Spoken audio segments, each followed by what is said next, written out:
Corresponde dirigir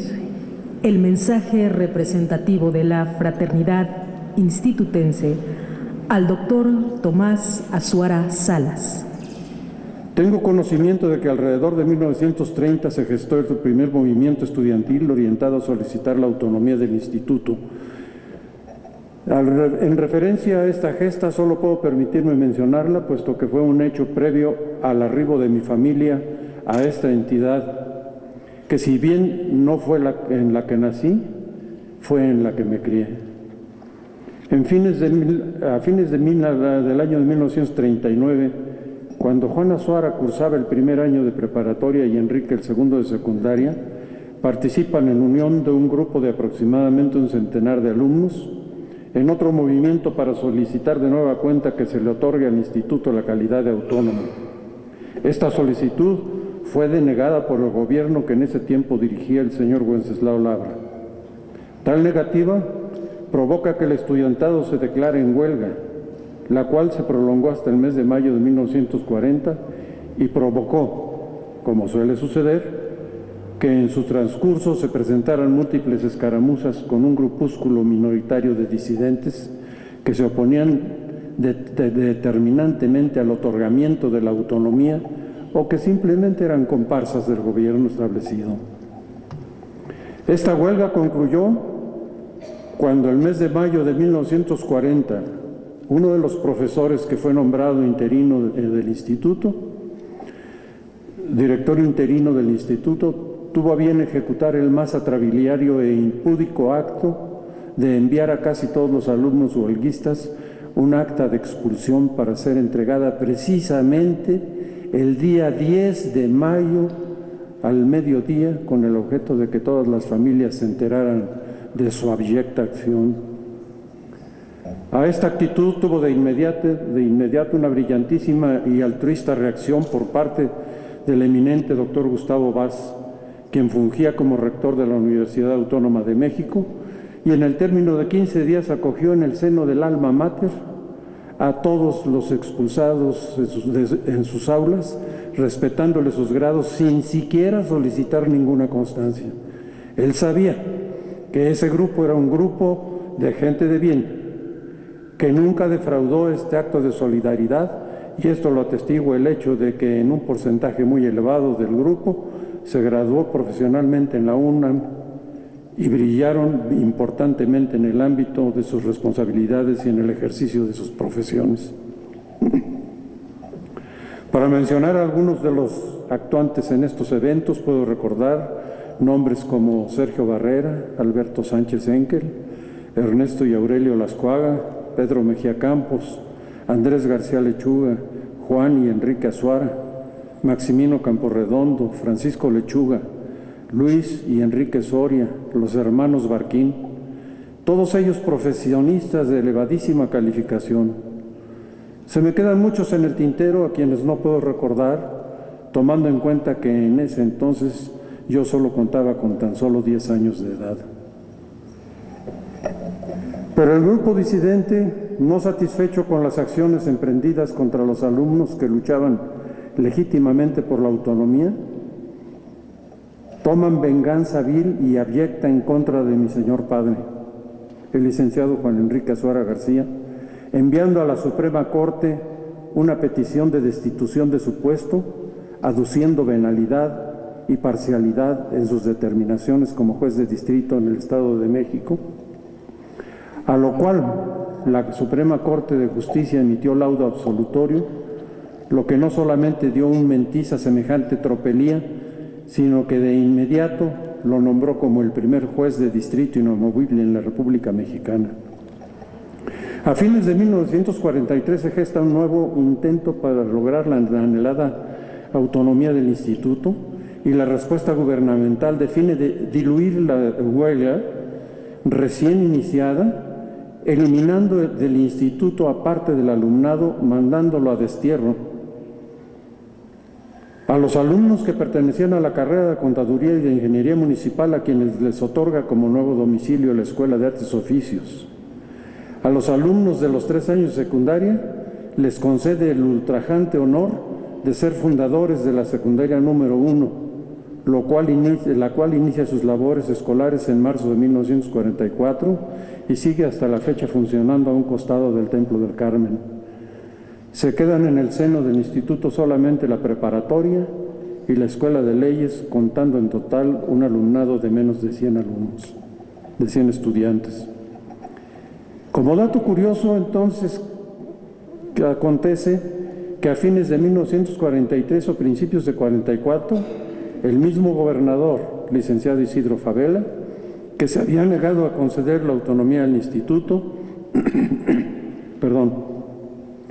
accede a las presiones y se la otorga, siendo esta decretada por los poderes legislativo y ejecutivo, y en esta ocasión, quienes se arrogan la consecución de este acto y se declaran como adalides del triunfo, son exactamente aquellos que brutal y vilmente se opusieron al otorgamiento de la tan anhelada autonomía en 1940, proclamándose como los héroes de la gesta sin reconocer las luchas previas. Regresemos al año de 1942 en el que esto escribe, le manifiesta a su señor padre que habiendo terminado los estudios de primaria desea ingresar al instituto como lo habían hecho sus hermanos. Pero su sabiduría se impuso una vez más y me sentenció: mira, hijo, yo te conozco bien y sé que no eres la perfección como estudiante, y si ingresas al instituto y te reprueban, no voy a saber si se debió a tu ineficacia o a que estas personas tomaron alguna represalia en contra tuya como acostumbran. Mejor busca otras opciones y en cuanto termines la secundaria, valoramos si ya puedes ingresar al instituto como es nuestro deseo. Acaté su sabia sugerencia y me inscribí al primer año de secundaria en la Escuela Normal para Profesores, donde cursé el primer y segundo año de secundaria. Cuando se inauguró la secundaria número 1, que funcionaba como una extensión del instituto, pero con plantilla de profesorado en su mayoría nuevo, me inscribí para cursar mi tercer año, sintiendo que ya era yo uno de los flamantes fundadores de ese centro escolar. Pero yo no contaba con que mis compañeros iban a ser aquellos indignadísimos desalojados del instituto. Esto derivó en que cursáramos un año escolar en extremo difícil, que con muchos trabajos remontamos, pues las represalias por parte de la mayoría del profesorado eran el pan nuestro de cada día. Estas vicisitudes y la lucha por salir adelante unieron a los alumnos en una estrecha amistad que perdura hasta la fecha. Una vez que logramos superar este tremendo obstáculo, nos inscribimos en el Instituto Científico y Literario Autónomo del Estado de México para cursar los estudios correspondientes a la preparatoria. Esta vez fuimos recibidos ya con los ánimos calmados y llenos de ilusión, toda vez que en ese entonces fungía como director un hombre preclaro, afectuoso, culto y ampliamente identificado con el estudiantado. Me refiero a nuestro verdadero mentor y amigo, el señor licenciado don Adolfo López Mateos, cuya amistad siempre nos fue demostrada aún después de muchos años, independientemente del puesto que ocupara. No hubo uno de nosotros que se acercara a él para solicitar algún apoyo o consejo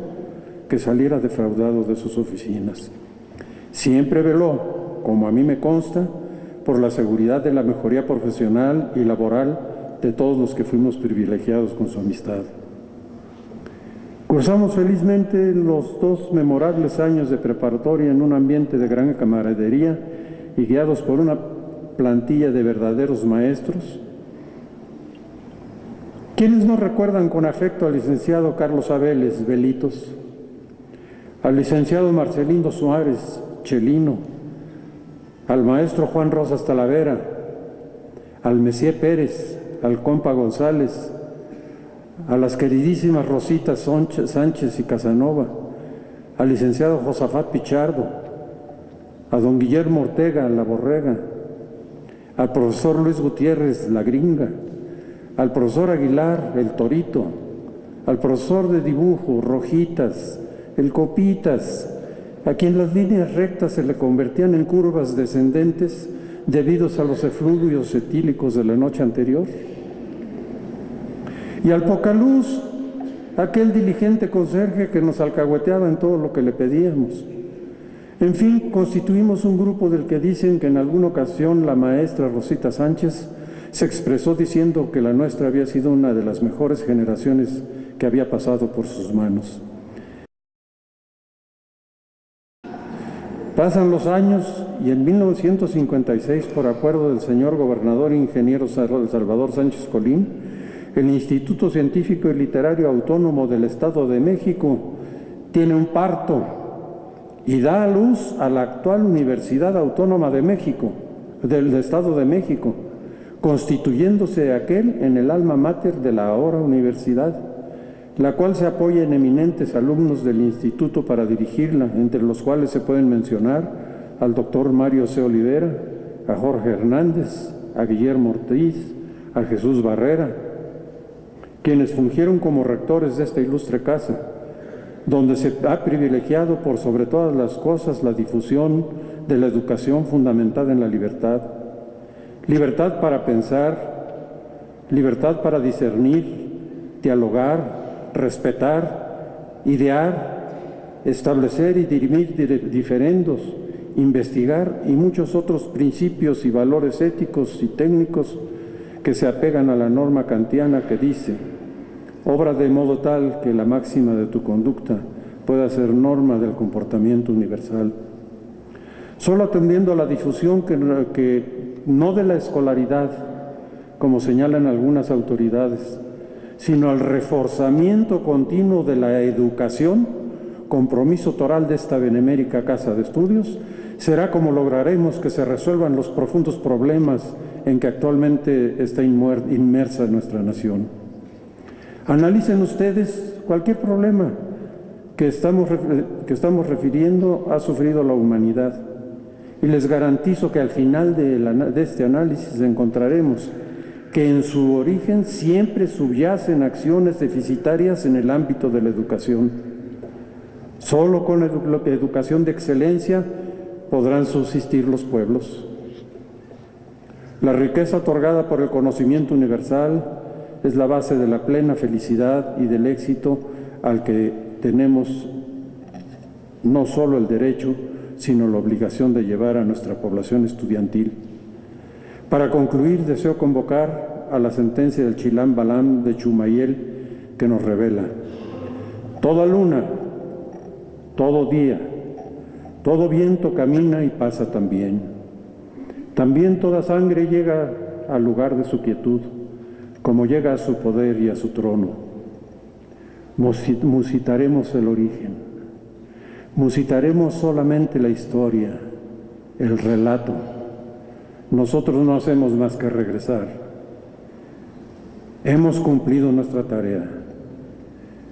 Nuestros días están acabados. Pensad en nosotros, no nos borréis de vuestra memoria, no nos olvidéis. Gracias. En 1943, el instituto adquiere su autonomía y después de años de trabajo se transforma del ICLA a Universidad Autónoma en 1956 con el doctor Juan Josafat Pichardo Cruz, último director y primer rector. Es el lazo de unión de la universidad y el grupo de personas, ideales, valores y principios y legados del ICLA y de sus predecesores, que por constancia y sentido de pertenencia siguen presentes en la vida institucional. Es también para evocar que la grandeza actual de nuestra alma mater se la debemos a toda una comunidad universitaria que con su empeño diario edifica una mejor institución y un futuro pleno para nuestra sociedad. Tenemos claro que recordar es revivir lo glorioso que nos ha formado, al tiempo que apuntalamos la construcción del futuro en las enseñanzas que nos ha dejado el pasado. Porque una sociedad que no conoce ni recuerda su historia está imposibilitada para comprender su presente.